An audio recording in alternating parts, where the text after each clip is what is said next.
Brews and Banter Podcast. Banter Podcast. Brews and Banter Podcast. What up, what up, what up? Welcome to Brews and Banter Podcast. I'm your host, Rob G. And with me, as always, is the Legendary Brew Crew. What up, fellas? I was reading this weekend. Mama. Nah, it doesn't taste like dirt. My name is Lou Belgium, ladies and gentlemen. I'm wondering, does Delaware have an actual culture? This is the podcast that we talk about beer, but we also talk about a lot of things that's happening in the world, politics, movies, anything really that comes to our mind while we're here sampling these brews. Grab a drink and pull up a chair. Ooh, we love you, Brews and Banter Podcast.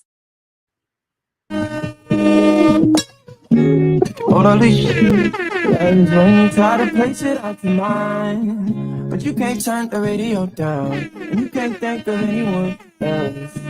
And love is when you try to make it out alive, but you can't turn the radio down, and you can't think of anyone else. Look, I can see your face in the Parisian paintings. Come on.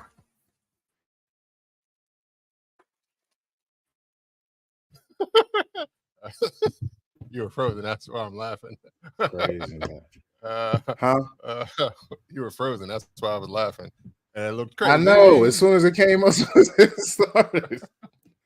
This is going to be a long episode, man. Jesus.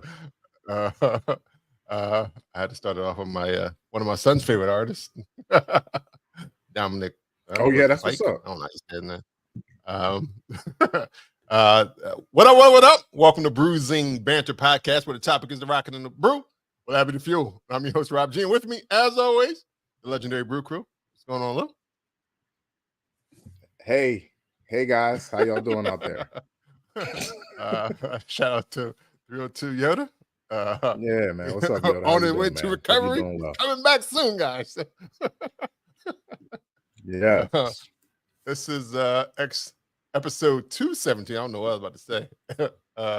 A Bruising Banter Podcast. And got a great show this afternoon, this morning, this evening. If this is your first time listening or watching, hey, what's going on? You're right on time, as they say.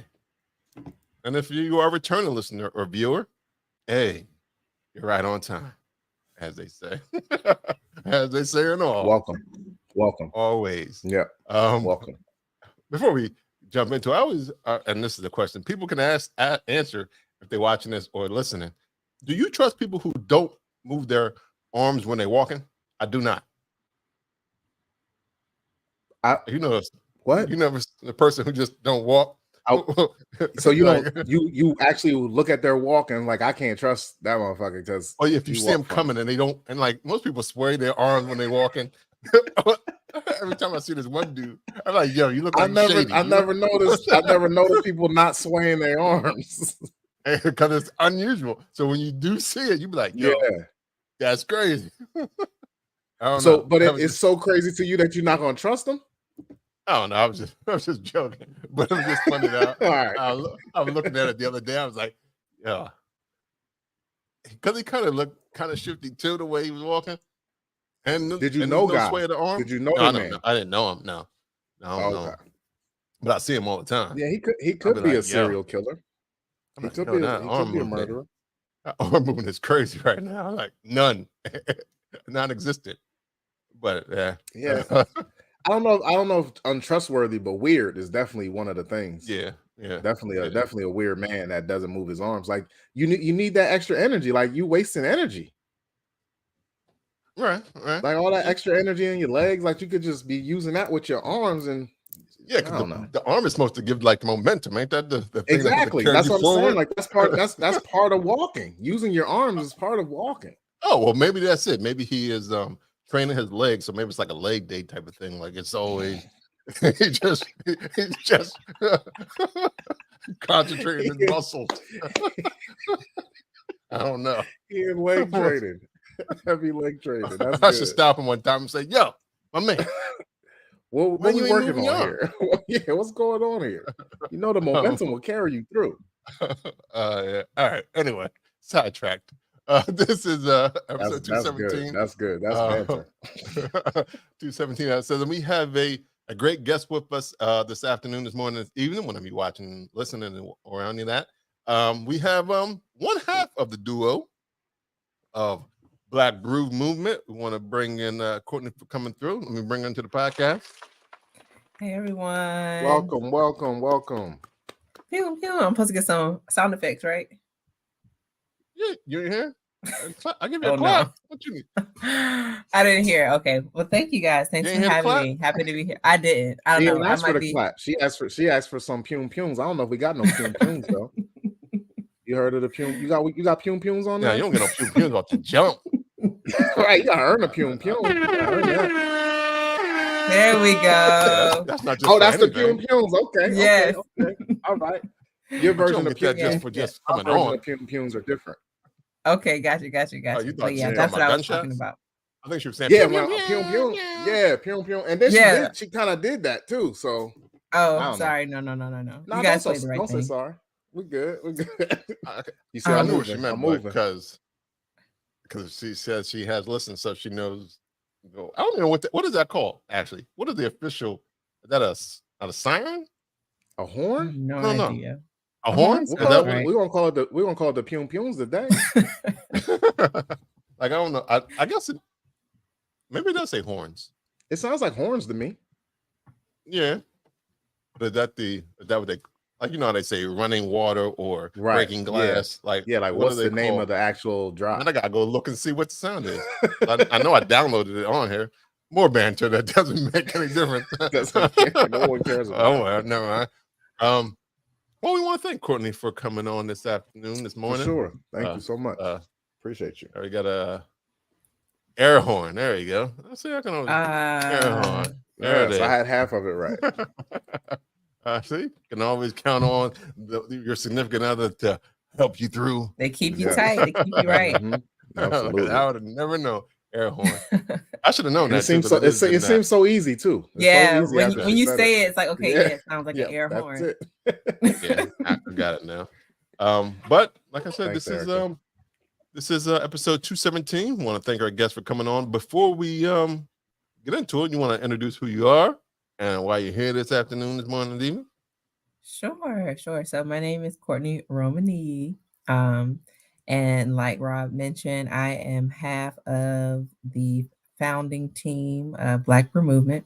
So my husband and I, along with some friends, we founded Black Brew Movement in 2018. And since then, we've been working to spread the word about Black Brew Movement, not just our brand, but all of that Black Brew Movement entails. So from Black people who drink beer, Black people who make beer, by people who have interest in the beer industry at large. That's really what we do and how we got here. We really focus on doing that through events and do a little bit of research. And yes, I guess we'll talk a little bit about that.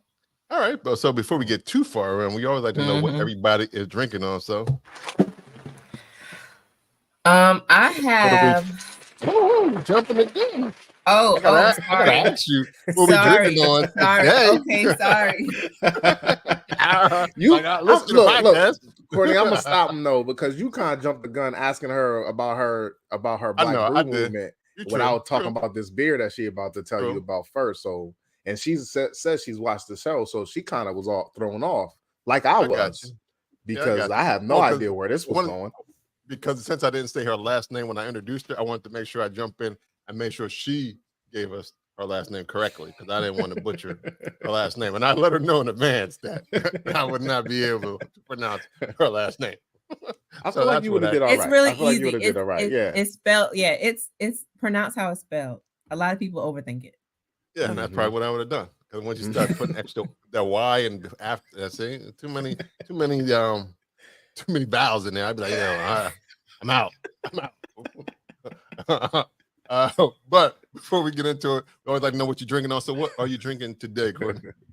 I am drinking one of Crowns and Hops HBCU IPAs, the double dry hop hazy. So that's actually one of my favorite IPAs. You got a can or you got? Oh, I do have a can. I have a can and a red cup. So I was. Okay. You went straight black. She took it to. Got to. Well, she took it to the college days. Red cups. I figured it was fitting. HBCU fish red fry. cup. That's a fish fry cup. Yeah. Whatever works. All right. Do you say the ABV on that one? It's 7, so this is gonna be a fun show. Oh, nice. That's on a heavier side. Not to get into it. All right. All right, Lou, what you drinking on? Man, I went to the beer shop this morning and I just couldn't find anything that caught my eye except for this. It's Modelo, but it's a chelada, I think. It's just limited lime, lemons, and salts with beer. So it's basically like their Modelo with a little bit of extra hints of salt and hints of lime. It looks just like regular Modelo, but it tastes lemony and salty. I like a good chelada because that's the one. It's normally like on the rim of the glass, and So is chelada a style of beer? No, it's normally like a Mexican lager, and it's like I want to say like tomato juice a lot of times. It's normally like tomato juice, and then a salted rim. Okay. If I'm wrong, somebody correct me. But I've had one, and I always had the salted rim, and I thought it had tomato juice in it. Yeah, maybe not. So this is that incorporated. It don't have no tomato taste to me. It tastes like lime and salt. You know what I mean? But this is really good, man. Pass me another. It's 3 points. So it came in out. She should have used that. When she said she liked her drink, she should have said, "Pass me another on that one." Yeah, well, we can come back to her and so she can get her pumes. I told her she got. I was hating low key just now. I was like, "Where was my pumes on that?" You know, you never. She was like, "Yo, I ain't getting no pumes." Right. You can see her whole tone just got saggy a little bit. That's why I had to explain why she ain't getting no pumes. Because she was definitely asked after the show, like, "What happened back there?" Yeah. It's 3.5% alcohol by volume, so very very drinkable. It came in a 6-pack, and yeah, man, it's very delicious. Like I said, pass me another. You know, it was really good. That is the key words. I'm writing my notes. Rob G, another code word. Yes, sir. Are you drinking anything this week? And if so, what is it?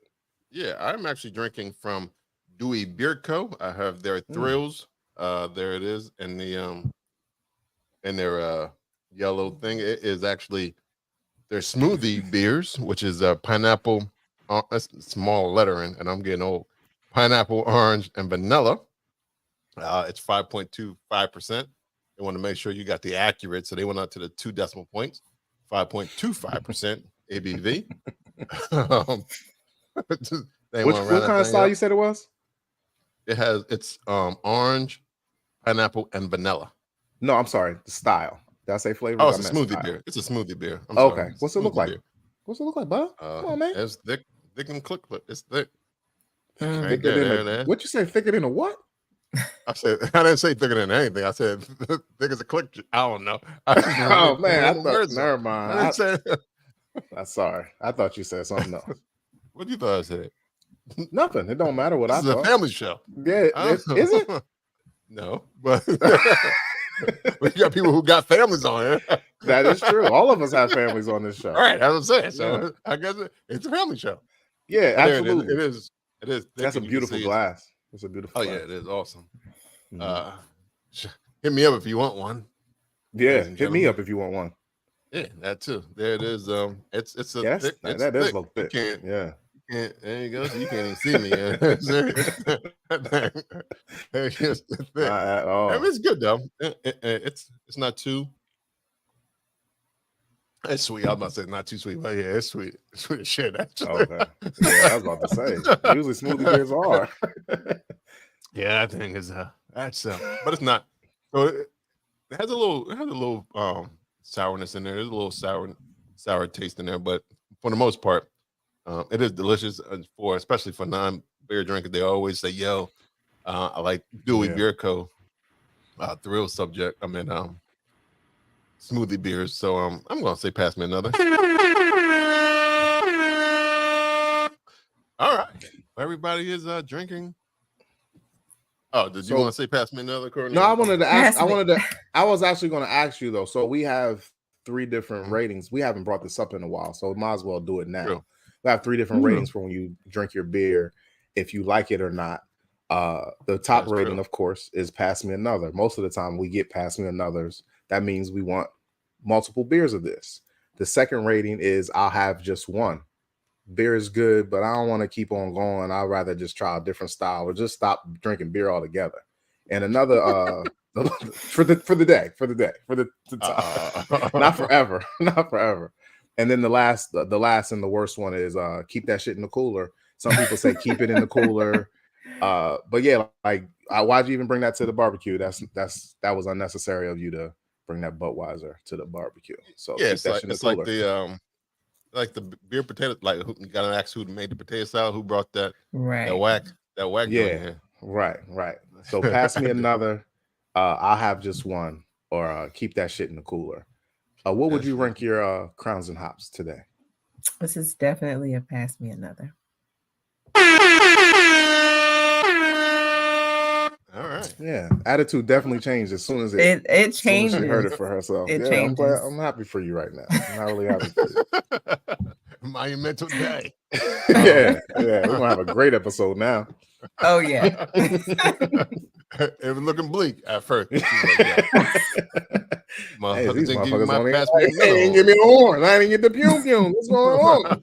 I said the pum pum's coming out of the set. Keep on having to ask about these air horns.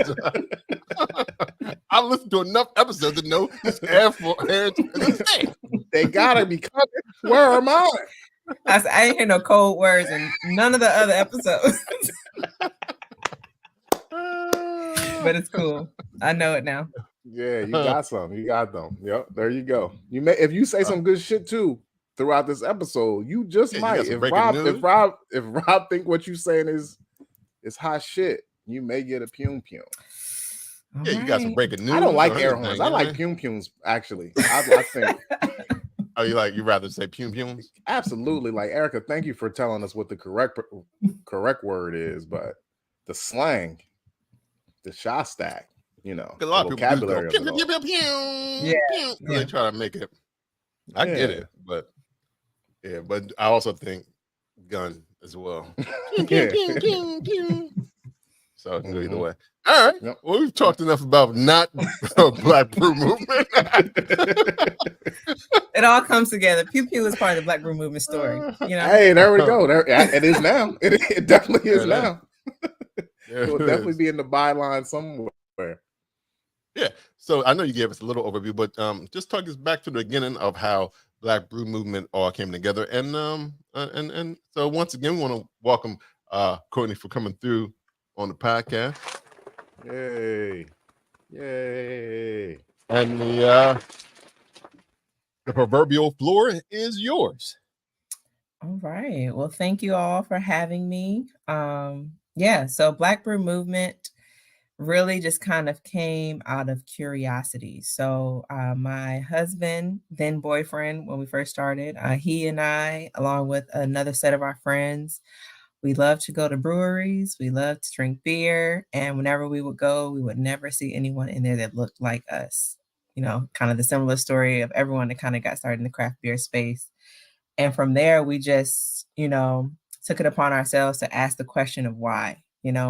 Why aren't there more Black people drinking beer? Why are there more Black people going to breweries? Which led us to do some focus groups and some interviews with people. Background to that, I am a researcher by trade. So both of my degrees are in sociology. So that's just what I do. I ask a lot of questions all the time. And so this really kind of is like a 5-year-long research project for me. And just really trying to understand, Black people in relation to craft beer. And so, like I mentioned, focus groups, interviews to learn, just people's attitudes around craft beer to figure out what the gap was. And so from that, we just learned a lot of, Black people felt like craft beer wasn't for them. They weren't welcome in the space, or they just generally just had a disinterest in it. They just didn't like beer, and partially due to the fact that they had bad experiences with beer, or they associated beer with like low class. I remember one person saying that when they saw a homeless person, they will always have like beer in a brown paper bag, and they're like, I'm better than that, so I don't drink beer. So yeah, a lot of very fascinating. Very fascinating. So we learned a lot. We learned a lot in the early days of starting Black Brew Movement, and that just kind of led us to ideate and think of ways to help this group of people learn to appreciate what we appreciated, which was the camaraderie that exists in the craft beer community. You know, one thing that we were attracted to for with breweries specifically is that it just was real relaxed. You know, it's like you can go out, you can have a drink, you can be with your people, but it's not too much. You don't got to get all dressed up. You don't got to put on, you can just have a beer and relax. And then another thing was it was family friendly. Like I said, it's a family show. You know, the craft beer community really was something that, you know, felt family friendly to us. And we were, you know, young couples, had aspiration of having families, and we wanted to have a place or, you know, a thing that we could take our kids to. You know, if we want to go out and have a drink, we can take them to the brewery. It's no problem. The kids are in there hanging out and chilling. So that's what led us to getting into the event space with Black Brew Movement. And so now we do a lot of events. You know, that events are kind of backed by the research still, trying to think of different ways to make people come out and enjoy beer, whether that be through collaborating with breweries to make fun recipes that we think people want to try, fun themed parties, beer gardens, all of that. So that is really the background of Black Brew Movement and how we kind of fill this, I guess, a gap in this craft beer space.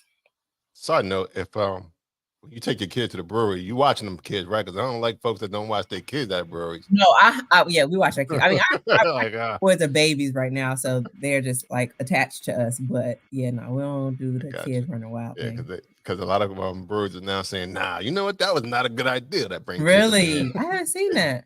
Yeah, well, around here they start. A lot of the parents get a little over intoxicated and let their kids be over at another table. You at table 6, and the parents is at table 51. Like, what? So why am I taking care of your child? And stuff. That makes sense. After y'all leaning on the camaraderie too much, right? Yeah. I this ain't a whole community. Like I ain't from here for your children. I'm not babysitting. I'm here to drink. I'm here to drink to get first. Yeah. Right. My Uber's on its way. Like I don't want to talk to anybody. I don't have any responsibility tonight. So it's interesting. So you said you used to go to the craft breweries and tap rooms and see that there was no people of color in the breweries. So when did you first get your introduction actually to? Well, yeah, when did you get your first introduction to beer or craft beer in general? Like when did you say, "I like this"? Birth. No, Birth. Like I come up from a beer drinking family. Nothing like that. Nothing crazy. But you know, was in the formula. It was no. But I remember I always hear stories, you know, parents would drink beer here and there, you know, everybody cleaning up on a Saturday or Sunday, and I, you know, sneak a little sip. Stuff like that, you know. But when I honestly got into beer was, and I moved to Texas in 2015. I moved to Austin, Texas in 2015. And like I said, I drank beer in college. And, you know, regular play beer. You guys know the gamut, the PBRs, the Natties, the Michelob Ultras of the world. But when I got to Austin is when I was introduced to craft beer. I went there to this restaurant called Bangers. If anybody's familiar with Austin, it's a really popular restaurant and brewery. And I sat there at the bar and I told the bartender, I said, "Can you teach me about the beers that are on this wall?" It's probably like 150 different beers on the brewery wall. And he walked me through a good bunch of them, not all 150, but by the time I left, I learned a lot about beer. And I learned that craft beer is very different than regular beer. Yes, just by flavor and by, I was real lit, just to be frank about it. But that's really what made me kind of dive deep into craft beers, because before with, you know, I guess more traditional mass sold beers, the flavor profile is very different than what I experienced with craft beer. And so going through those different beer styles with that brewer really gave me a deep appreciation for craft beer. And that kind of, you know, just piqued my interest in what led me here today. So is there and just going on? Oh, you got it. Yeah, I was going to say, like, it seems to me like a lot of Black people experience non-craft beer first. Mm-hmm. So, and like you said, it's the same thing that happened with me. Like you drink a Coors Light or a Budweiser, and you're like, all right, I guess that's fine. And then you have this craft beer, and you're like, oh my gosh, like that's a smoothie that has lemon and salt in that beer. Like, wow, I didn't even know that was possible. Then it opens your mind to all these different things.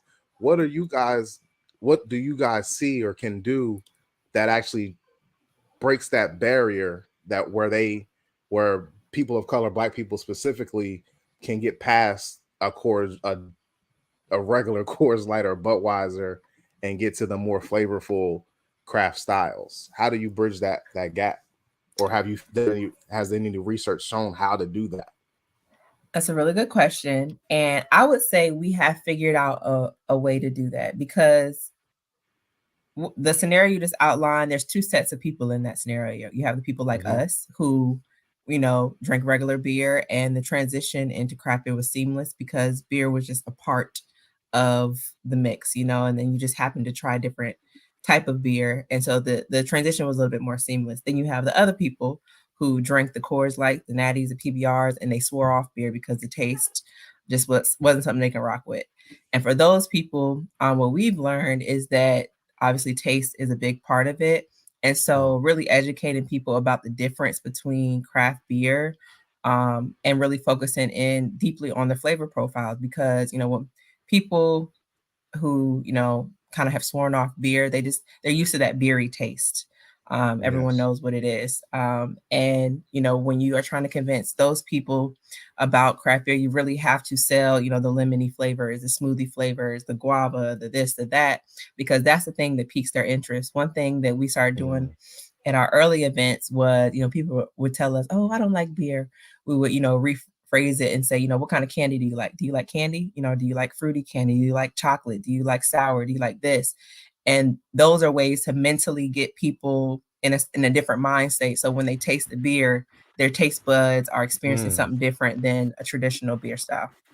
Well, and in their mind, they already are almost accepting that it's not going to taste like a traditional beer, because you said it tastes like lemon and salt. Like, you're not going to find Budweisers that taste like lemon. Yeah, that makes all right, cool. Yeah. I like that. Yeah, that's dope. Yeah. Now, I'm curious about, in terms of like when you do some of the research and you like, especially even a person that said they thought beer was for homeless folks or whatever. Like, do you go back and, like, in terms of that research, do you go back to that particular person like, yo, well, since you seem to be a bougie drinker, craft beer, like what there, hold on. A wine, a homeless person that's an alcoholic, they call him a wino because of wine. They don't call him a beero. Like, how does beer become the poor? I think they're thinking about 40s, malt liquor, like, the Still Reserve. They're thinking about that kind of stuff. Yeah, I get it. I call that a college student. No, right. I had Still Reserve in college. But not necessarily, man. I seen a lot of grown men growing up that was drinking. I heard about a 40 and a 211 before I got to college.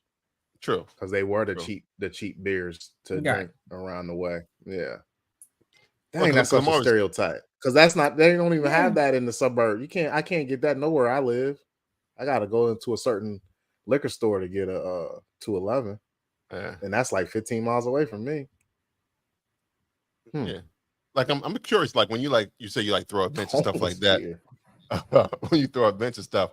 Like, do you do a survey before and after? Like, someone, especially for people that be like, I don't like beer, and then you have like one of these events that how you get this research? That's a good question, Rob. Yeah.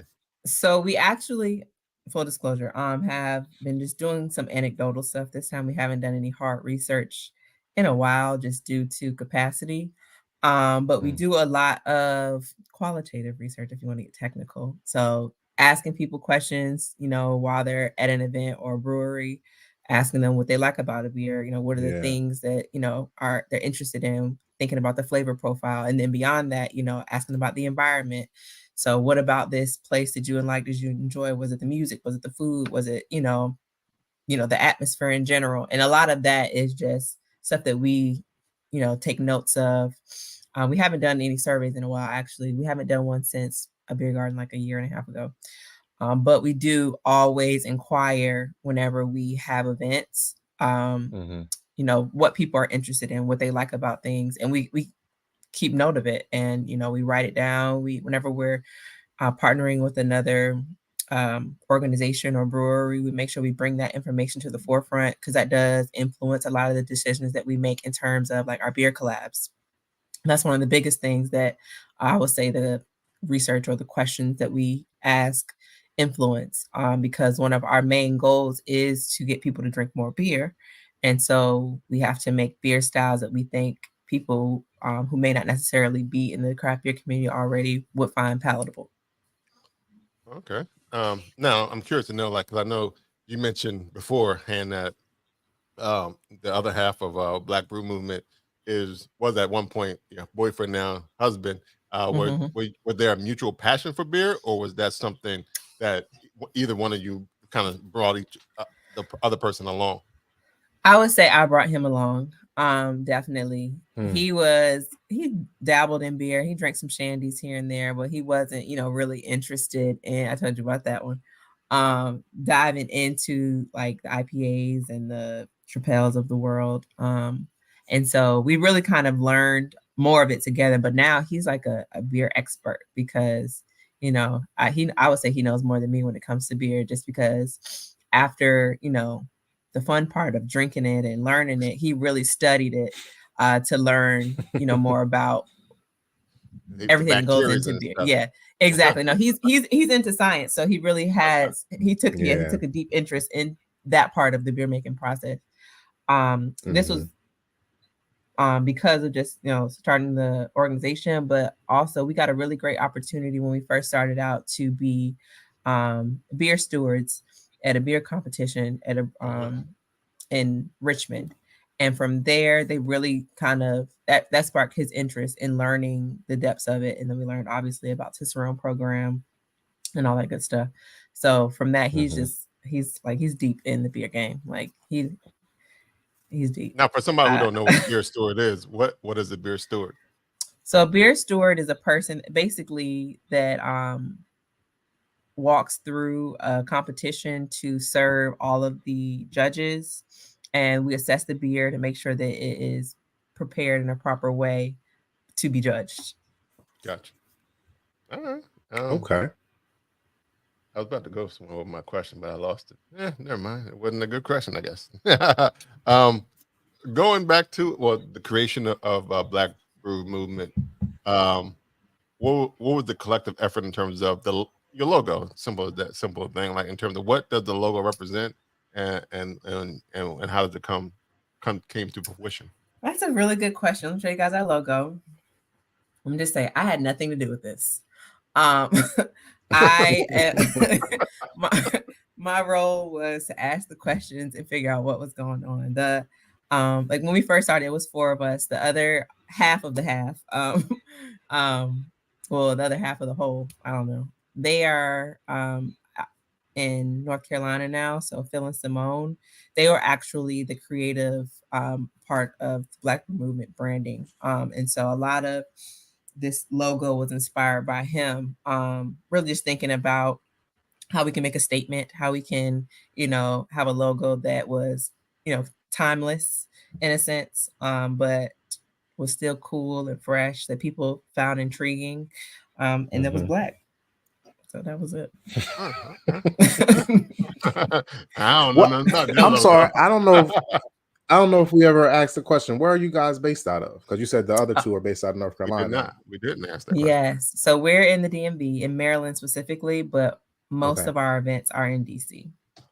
Okay. Out to the now, are the 2 in North Carolina episodes? Right. Yeah, I watched you guys last week with Sheldon. We went from Philly to the DMV. Bang, bang, bang. Are the 2 people in North Carolina still heavily involved? Like, do you guys still do collaborations in like Virginia to meet halfway or whatever? No, they're not as active right now. Okay. So is it so on your team is just you and your husband right now? Mm-hmm. Okay. I'm always available for R&D. I like to put myself out there. Cheers. Oh, awesome. I love that. Okay. I will definitely hit you up. We'll see. What? I'm for real. We'll see. I'll do a survey. I'll help write a survey on the Delaware scene. You know, we have hopes of expanding. Yeah, so come we on already up here. got, you know. We can definitely talk after the show because I have some ideas. Yeah. I always have an idea. Another thing, I don't want to nerd out on the podcast, but one thing that we're really he got glasses on and I'm a scientist. This nerd's all over the place. Oh, perfect. Cool. Oh, bro, what are you looking at? Right. I can still go ahead. Oh, there you go. There we Yeah. go. Hey, how you doing? We're here. I can still see close up, guys. Joke's on y'all. Joke's not on us. Joke's only on us when you take them glasses off. But no, what I was gonna say is one of the things that we're really interested in is making sure that we assess a broad spectrum of age ranges. I would say right now, like a lot of our events are kind of concentrated on, you know, a certain demographic, and it's kind of just based on where we are. It's location based. You know, in DC, there's a crowd that I would say ranges from, I'll say, mid 30s to early 20s. And so we're finding that as we go through different age demographics, as we go through different, like, I guess, perceived economic status, the things that they want out of the events and out of the beer differ. And so that would be interesting to get your input. I agree. I'm here for that. All right. I have some input. She got a research hat on. She's saying, ping, ping. I got you. Pew, pew, pew, pew. That's not a pew, pew, pew, pew. So. Wow. Okay. Got it. The bar is high. I think, and I also think you can't be begging for it. You just gotta let them come. You're right. I gotta chill out. You'll get one. You'll get one if you work hard enough. You gotta, like we said earlier, earn these. Earn these things. You're right. I forgot. You gotta earn the pum. And a red cup. I think that's the first red cup though. I'm pretty sure that we ain't had a red cup. Really? Maybe one. Maybe one. I think because we normally like to see the beer. Let me explain what beer is. Before I sat down here, I had a glass, and then I said, "Dang, I really don't feel like doing no dishes." So I now for the podcast, yo. You don't want I'm sorry. You don't want for the podcast, but you'll go ahead. Yeah, that's definitely does deserve a pum pum. You know, I'm sorry. It's been a long day. Are you going to recycle that? You get one of those. That's I do recycle. All right, at least you recycle because them turtles out there don't need them plastics in them bellies. One glass got. It's a school and it would have been a night. small glass too, like that. Even those tiny glass. It's a school night. Is that what you said? You can't. It's a school night. How many dishes are in the dishwasher or in the sink right now? So there's not many, but I'm a hand washer. That's another thing. So if I could try to eliminate as many as possible, you know, I'm very, you know. You're a hand washer? Add to these landfills. Add to the landfills. And the wasted water. Yeah. No, it'll be. Is it a waste of water? I think. How is it more wasteful? Hand washing. I feel like dishwashing. I just saw a study. It's more water wasted in dish and washing the thing. I know. Now that study was sponsored by Dishwashers of America. I don't know. Wow, no bias there. I don't know if it was. But you do like if you're not turning off the water in between washing and you letting the water run like the whole 15 minutes you washing the dishes, that's probably like 20 gallons of water. Yeah. Well, I do wash dishes like that. Yeah. Well, I make a tub and then fill up the tub and then rinse. Yeah. Gotcha. So it's like one man versus machine. You think you can do better than the machine? No, I just am old at heart. You know. I'll Bring me that dish just so I can not wash. Let me wash around here and wash around the dish. You like a good bourbon? You like to drink a good bourbon when you sit on your porch? Like a good iced tea. Right. She got iced tea in her rocket chair. Oh, baby. This Black Brew Movement. I'm old, so let me get my hands up in that dishwasher. All of that. I mean, I accept it. That's cool. That's what's up. Ain't nothing wrong with That's that. all right. That's nothing wrong with I'm that. glad you took that one. Yeah. There's nothing wrong with it. Well, especially with glasses, you should hand wash glasses to get that correct beer clean. A lot of times, the dishwasher don't beer clean that glass the way it should be. Exactly.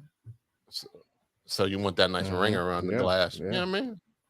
I'm just trying to tell you. You want to get your rings. Yeah, you don't want any hard water stains when you're pouring your glass. Pouring your beer. Exactly. Nice, and you got a little scrub brush too to go in and get the sides. Okay. All of that. I want to make sure you're doing official. Are you just saying all that, or you do got that? I do. I have the scrub daddy. I have it all.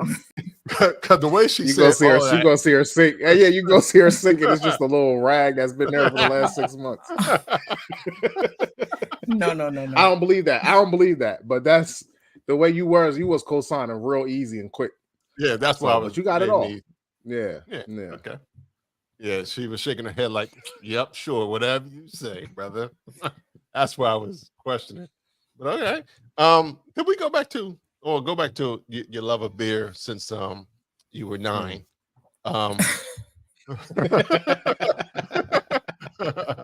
Those Sunday evenings as a 9-year-old sitting in the Mama, rocking what you doing? Distracting your parents as you go get that sip of the Heineken.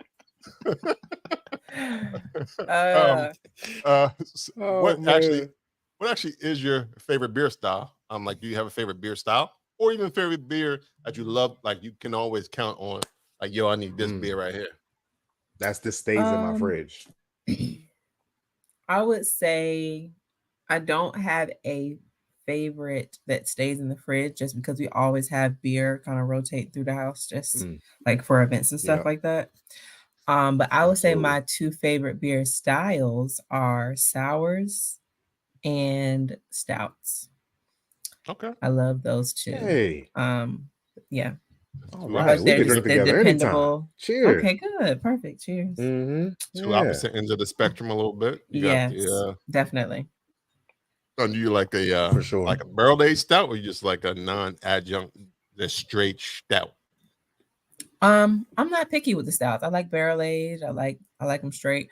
I'm actually starting to get into some of the lighter stouts. That's why when you guys spoke with Sheldon last week, I really like his white chocolate stout. But and I think I'm starting to get into the lighter ones because I don't want them to be so season specific. I feel like when you drink the heavier ones, it's just a lot when it's hot. So the lighter. That's what I was going to ask you. Are you a season?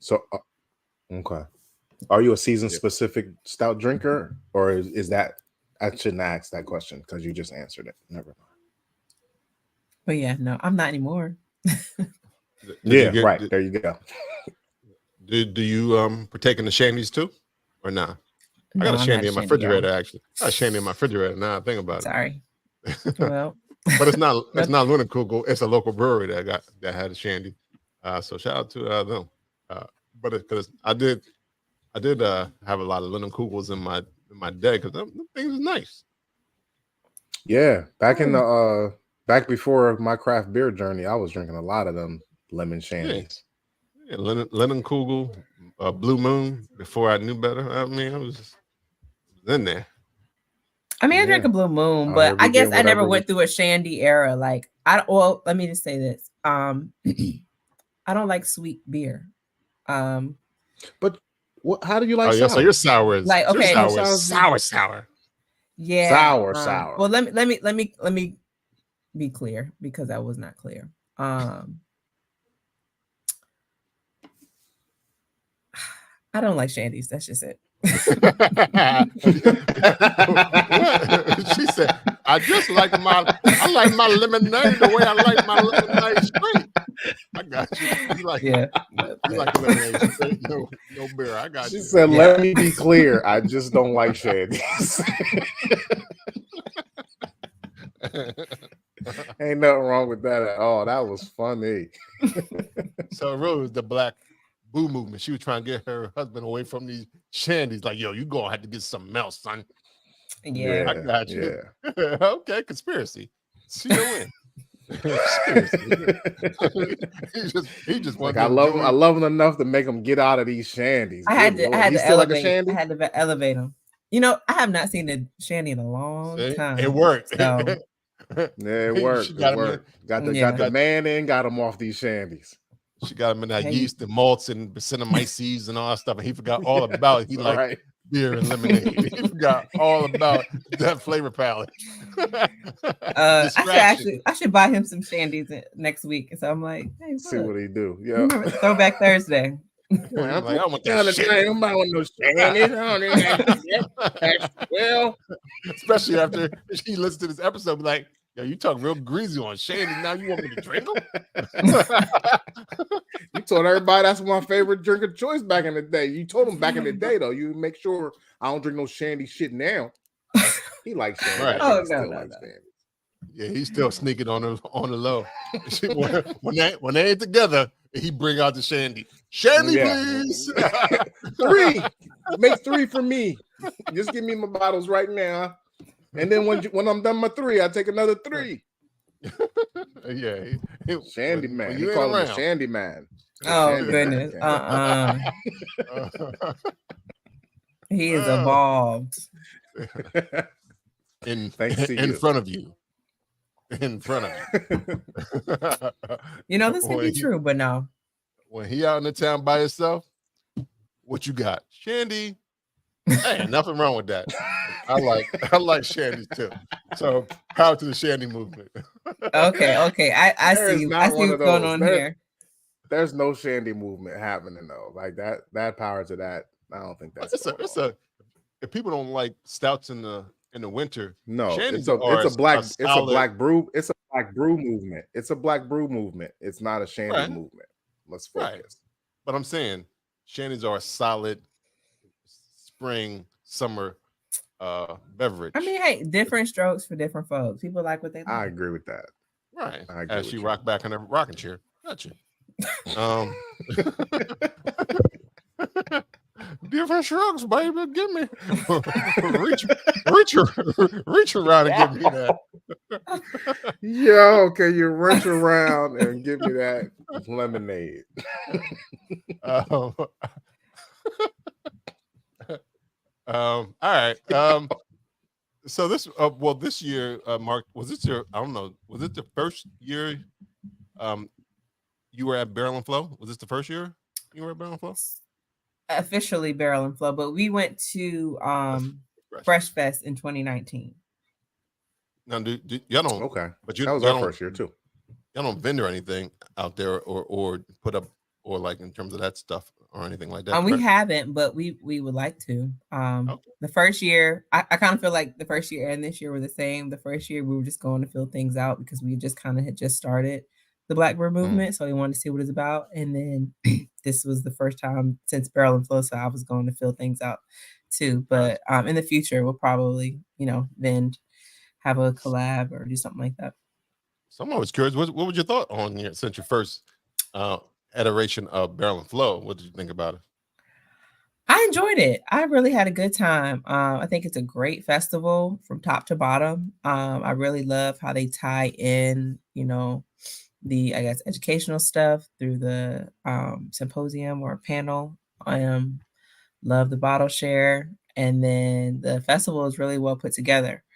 One thing that I was shocked by is the amount of beer. I guess I just was not expecting beer to be flowing like as soon as you walk in on the first day to the time you leave. I was overwhelmed. Mm-hmm.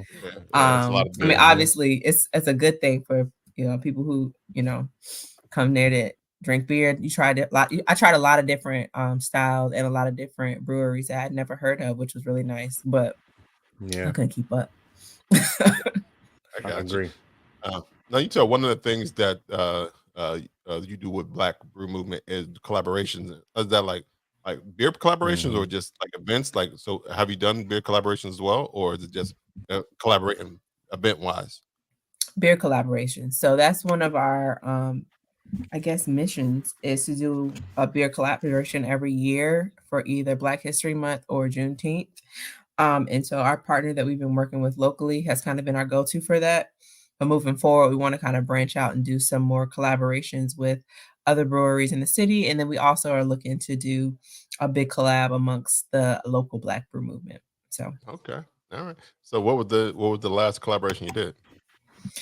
We did a collaboration for Juneteenth this year, and it was called Black to the World, and it was a nut brown ale with a hint of Black to the Nutella. World. Okay.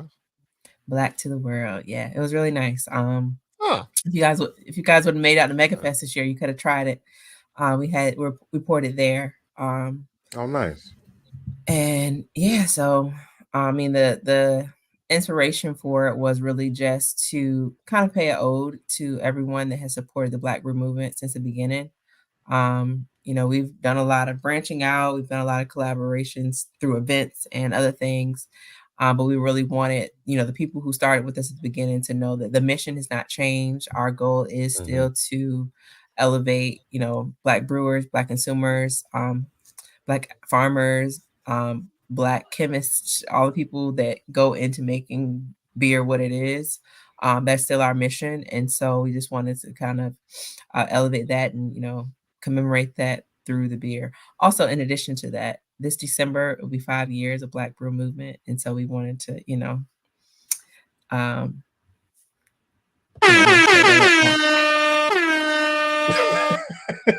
You earned it. Oh, wow. You guys are making my night. Yeah.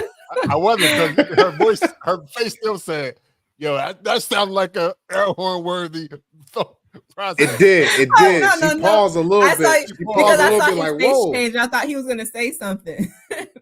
Oh, no. I thought you were looking for the air horns. Oh, no, I thought you were going to say something. Yeah. But no. But I was like, give it to her. I was looking at you, Rob, like, come on. That's one. I was waiting for her to finish her sentence before I hit the air horn. But I got you 5 years. You. 5 years. You get a round of applause as well for 5 years. That's what's up. Thank you. Yeah, so we have been learning a lot, learning a lot about the craft beer industry. And so I feel like we got a new wind. Obviously, COVID season, did us. We were out of it, not really knowing what we want to do because obviously we do events. And so now I feel like we are finding our stride post pandemic. Good. Now that's good. Now this Black Brew Movement, it's not a 501c3, correct? Correct. Okay, it's you give me all the money. For profit. For profit. I got you. Show me the money. Okay, I got you. But when you say Black Brew Movement, is it like is it more just you and your husband, or is it more like a group? When you say you wanted to do it for your followers and your Black Brew Movement people, you wanted to do the beer, the last collaboration you did for Juneteenth. Is it more? Go ahead. I feel like I know the answer to that question, but it is go ahead, then. All of the local Black-owned brewers in the DMV. So, okay, yeah, Libco. We should have led off with that question. Yep. Yeah. So, that's dope. Black Beauty. How many of them is it? It's 9 now. So it's almost like it's like a Black beer guild almost. Yeah. Right. In a sense, but except for profit. I got you. Yeah. So, would you take any so it's just Black-owned breweries in the DMV area as of right now? Would you be expanding that, or is it just going to be contained always to Black brewers and breweries in the DMV area? We have aspirations of expanding. Right now it's just us. We're a 2-man show. So, the DMV is all we can handle. But, if we get some staff and we, build it out, have some people who are, want to do some chapters in other cities, we will be, willing to kind of look into what that looks like. Absolutely. All right. Because I know you said it's the breweries in the DMV. So it's like membership. Like how do you get involved in Black Brew Movement if you wanted to, if you were just somebody on the street, just come to the events? Is that how it Yeah, works? we have a partnership with the regular app. And so that is where we, I guess, host our members. So people would subscribe to the regular app and subscribe to our events. And through that, you guys will get discounted, entry beer deals at different breweries throughout the city. You get access to a lot of our events, either for free or for a discounted price. Most of our events are free anyway. You have to just pay for the beer, so you could get discount on like your beer flights or anything that we do. And so that's where our membership lies right now.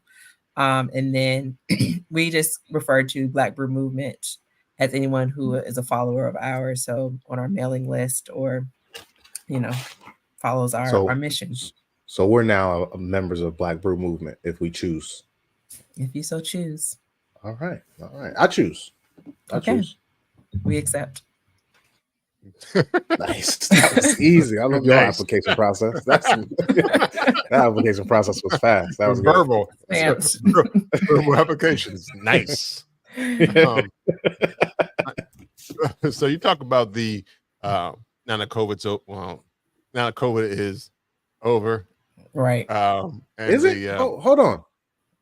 Now that COVID is.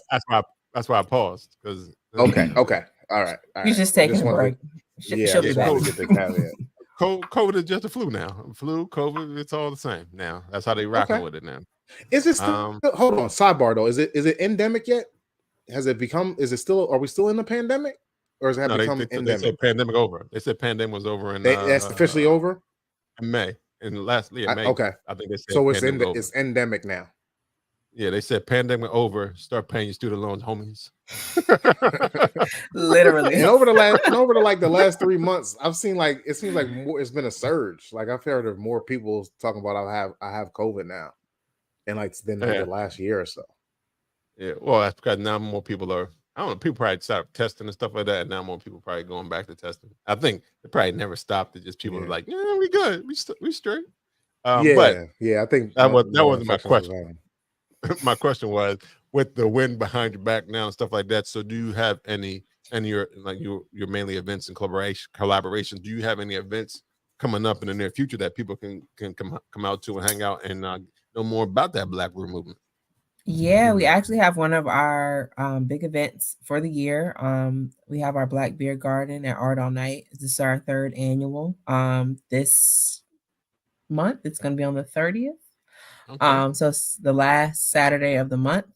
And so this is where we host the Black Beer Garden with all of the Black beer brands in the DMV. So this year we finally have the missing piece. We've been saying the DMV, but we've really been the DM. So we finally have our Virginia brewery representing. Shout out to Strange Fruit. And so we will be hosting 8 of the 9 Black beer brands in DMV at our Black Beer Garden at the Art All Night block party with Right Proper. So it's a lot of fun. We got food, we got live music, and you also have an opportunity to engage with the brewers and just kind of get a feel for what a Black Brew Movement event is really like. So that is one that's coming up soon. Okay, all right. You said that was that. You said was that Right Proper? You said. Yeah. So Right Proper Brewing in Shaw. Oh, did we lose our friend? Yes, we did. He said, "You don't like that beer garden idea, I guess." Membership revoked. He said, "I'm out of here." Well, he got what he wanted. He came for the membership. You gave it to him, and he bounced them. That's funny. That's how people work. They like, "Hey, I got what I wanted. I'm out." So, what do you see? I guess. As you've been doing this for 5 years now, so since 2018. So what do you see in the next year, 2 years, and 3 years? Where do you see Black Brew Movement going, and what did you see for the organization? I definitely see us kind of ramping up our efforts. Like I mentioned, COVID kind of put us in a lull where we weren't really doing very many events, as many collaborations as we would have liked to. So our goal is to do more collabs. So up to 4 collaborations a year with local breweries that are in the DC Brewers Guild. And in that, similar to what I mentioned earlier, our goal is always to create beer styles that we think will be interesting or palatable to the non-beer drinkers. That's our mission, is to get more people of color into the craft beer space. And in addition to that, lean more into our research efforts. So getting back to kind of that hard research that we were doing early on to see what other gaps we could fill in the area. So learning more about the profiles of people, what they want to see from events, what they want to see when it comes to different opportunities within the industry. That's something we really haven't talked about, but one of our goals is to create opportunities for people to engage. Welcome back. Engage, in different parts of the craft beer industry, not just drinking and brewing, but if you are interested in agriculture, connecting, the kind of agriculture to brewery pipeline, people who are interested in science, getting into that when it comes to brewing. And then on the just general hospitality side, we have a lot of people who are interested in just beer serving or, just learn about the industry. So just kind of being a resource hub for all people who are interested in craft beer. So moving forward, that is where our efforts are going to be. Oh, you sound like you're about to keep talking. Oh, no. I'm done. You. You know what? It'd be dope if you did a collab that was a shandy. That'd be fire. Fire shandy we collab. Should call it. It probably wouldn't. It probably wouldn't. Why? You should call it the Shandy Man. Yeah, the Shandy Man. The Shandy Man can. Ooh, I know it. That'd be dope. Shandy Man, Shandy Man, Shandy Man. Right, now somebody that's probably heard it and said they're gonna take it. Right, like, you know what? I want to say something. You do a lot of that on this. You give away a lot of gems that you shouldn't be dropping on live, and you're gonna have a lot of. You need to get an IP lawyers. Yeah, we know. We've been stolen a lot, so it's okay. We just let them have it. You got it. Yeah, you guys. It comes back. Got a lot of ideas. You guys got the juice. Yeah. Trust me, you guys got the juice for sure. Oh, you like that idea? There's plenty more where that came from. Plenty more. We say that too. There's no exhaustion. Yeah, we got some ideas. That's why we be telling we here for R&D. Like that's part of the podcast, and we got some ideas.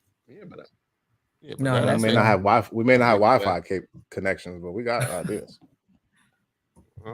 Well, maybe we can get some hot new Wi-Fi with our partners who want to partner with us. Hey, Wi-Fi people, right? Yeah, that would be dope.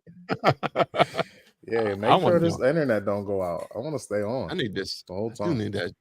I think that Shannon be dope now. Now I think about it, I really would be. I think the name. I think just for the name, like we got to make it. Yeah, you got to make it just because of the name. Yeah, the name is dope. We would definitely. Yeah. Shandy Man. I peeped that too, but I'm just like, that's part that could be part 2 or part. We could do the Sammy Davis part 1 and then do the actual Candyman part 2. That's at least 2 different. We got a lemon flavor shandy. We got a peach flavor shandy. We got a blood orange shandy. Ooh, right? Yes. I was thinking watermelon shandy. The watermelon shandy man would be dope. I feel like the watermelon shandy man is a real killer. He got a watermelon head. Yeah, well, that's why I'm saying blood orange because it has blood in the title. Oh yeah. That could be the blood orange shandy man. Yeah. See, I even know the art. I even know the art. The can art for the shandy man is good.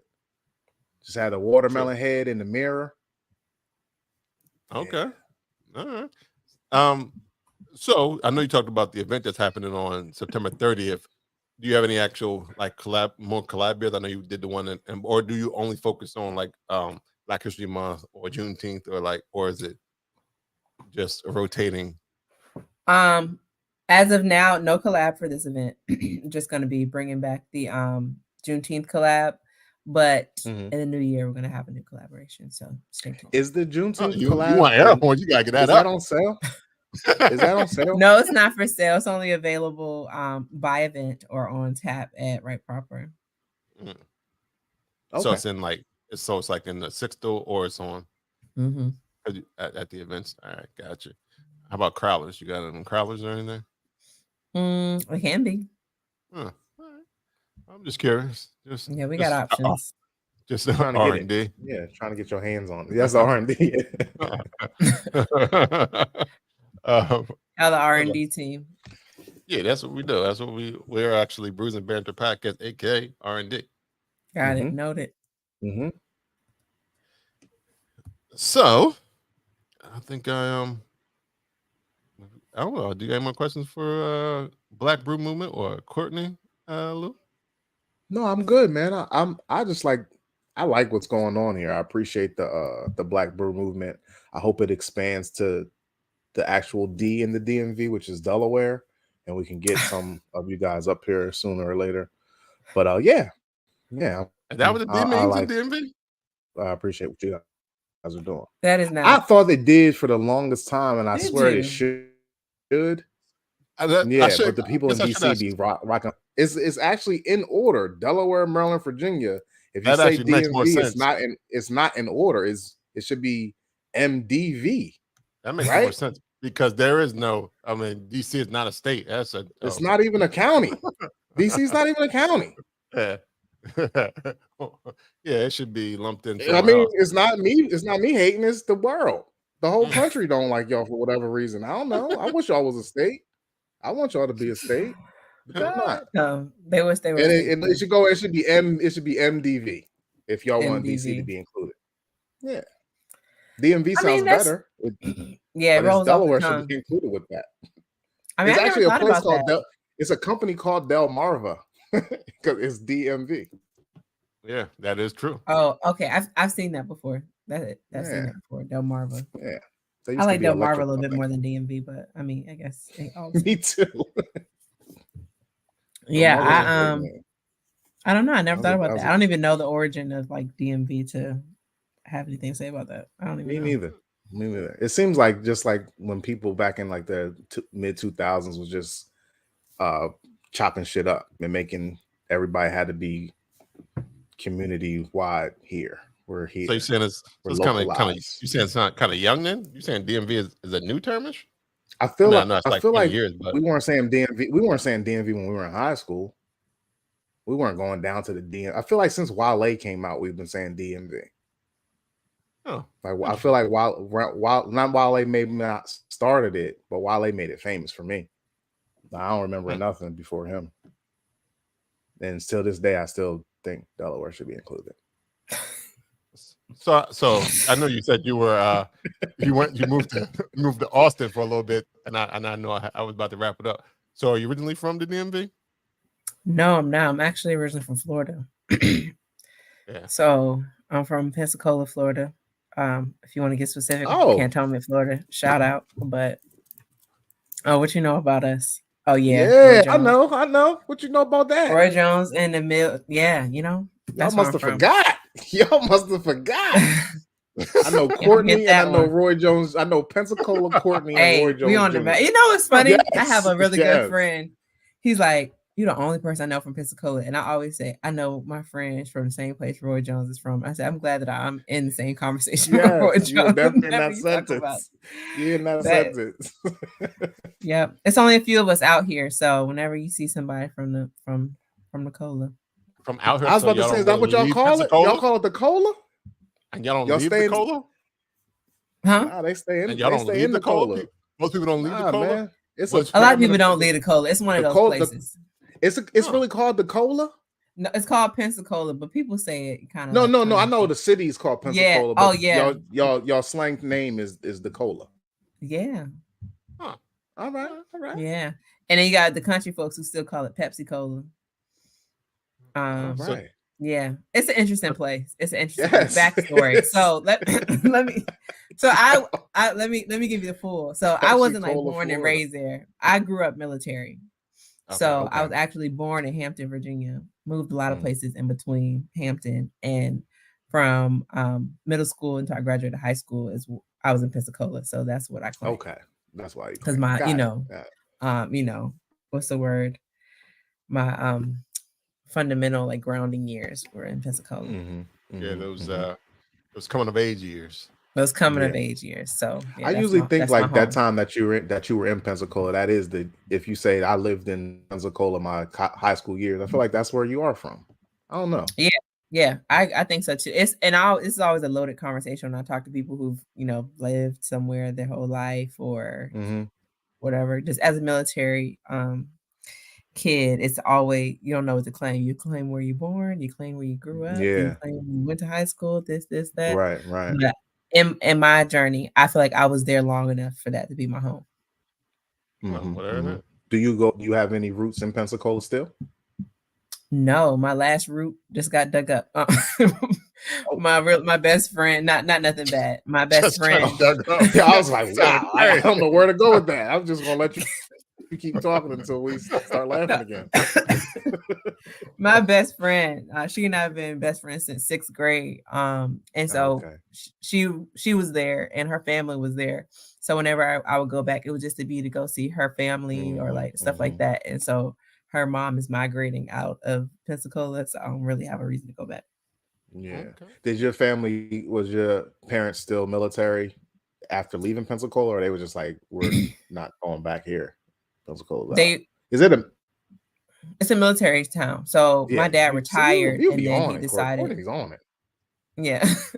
So he retired and then he decided he wanted to settle in Pensacola. But they ended up leaving after I graduated, probably 2 years after I graduated, just because my parents are very fast paced and Pensacola's not a fast paced place.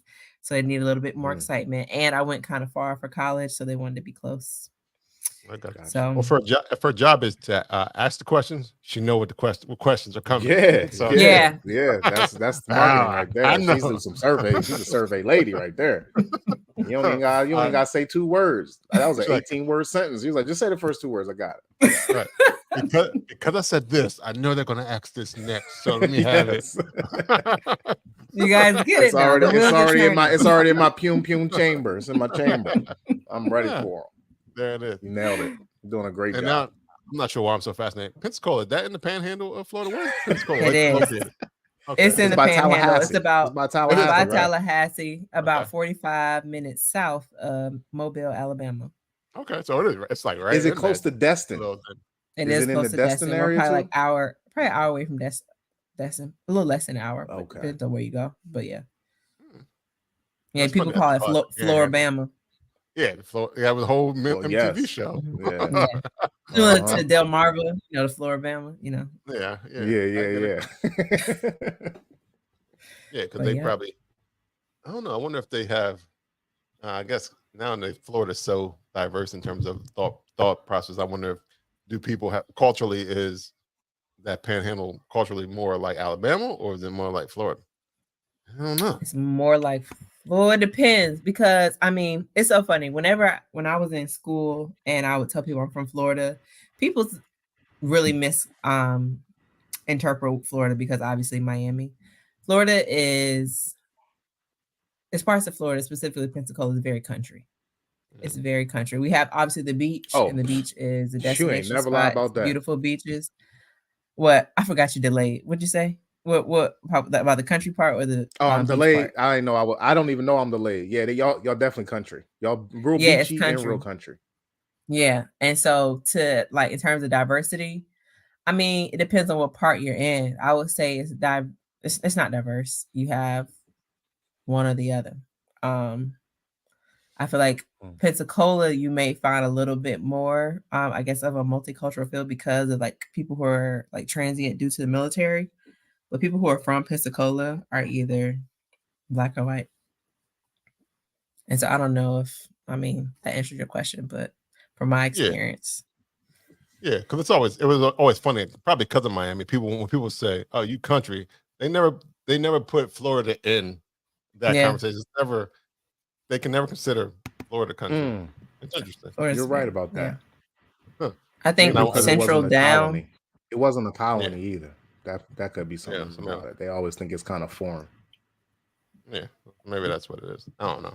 All right. I had another question, but I lost the one I asked. That stupid question. No such thing as a stupid question, It didn't really have anything about the conversation we were having. It was just, well, I guess it was. We were talking about Pensacola, but Banter. Yeah.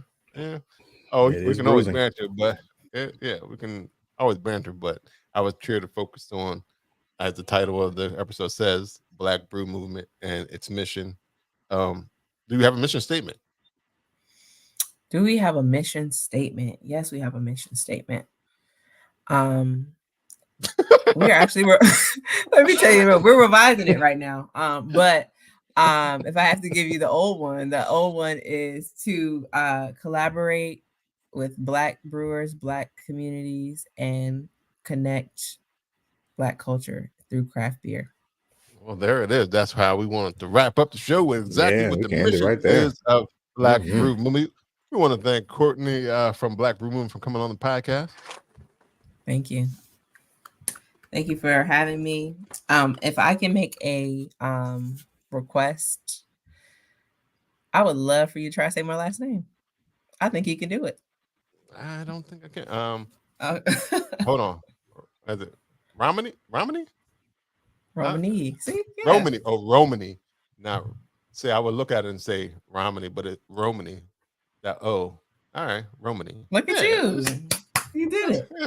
No, simple I always enough. encourage people to try it out because, it's one of those things. Yeah. It wasn't you got used to it. You got used to saying it because I'm sure your joint was like, it was easy. Yeah, my last name was, my maiden name was very simple. My last name was Brown. Oh, yeah, that's black as black.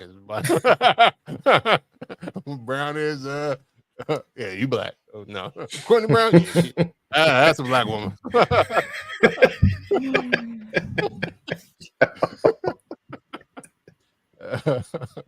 Hey, I was just once again, we want to thank Roman for coming on the podcast. Before we go, we always like to know how people can find us on these worldwide webs and all these good stuff, and how they can find more about the organization. So, Courtney, how can they find more about Black Brew Movement? You guys can follow us on social media. We are on Instagram, Facebook, Twitter, and LinkedIn. Black Brew Movement, all our handles, and then you guys can visit our website, blackbrewmovement.com. All right. Lou? My name is Lou Belgium. If you can hear me, I'm on them Instagrams. You can listen to the podcast, Apple Podcasts, Google Podcasts, anywhere you listen to podcasts. You can even say, Alexa, play Bruising Banter Podcast, because we are on Amazon Music. If you want to follow more about the podcast, you can go to www.bruisingbanter.com. You can get merch. I don't have merch on today, but you can get merch and check out where we are, all the episodes we are on. If you want to follow me, Rob Say Bruising, there it is, bing, bing, bing, on iJizzle. Shout out to I am 302 Yoda. You can follow him there on Instagram. What's up, man? I was like, who are you talking to? You were talking to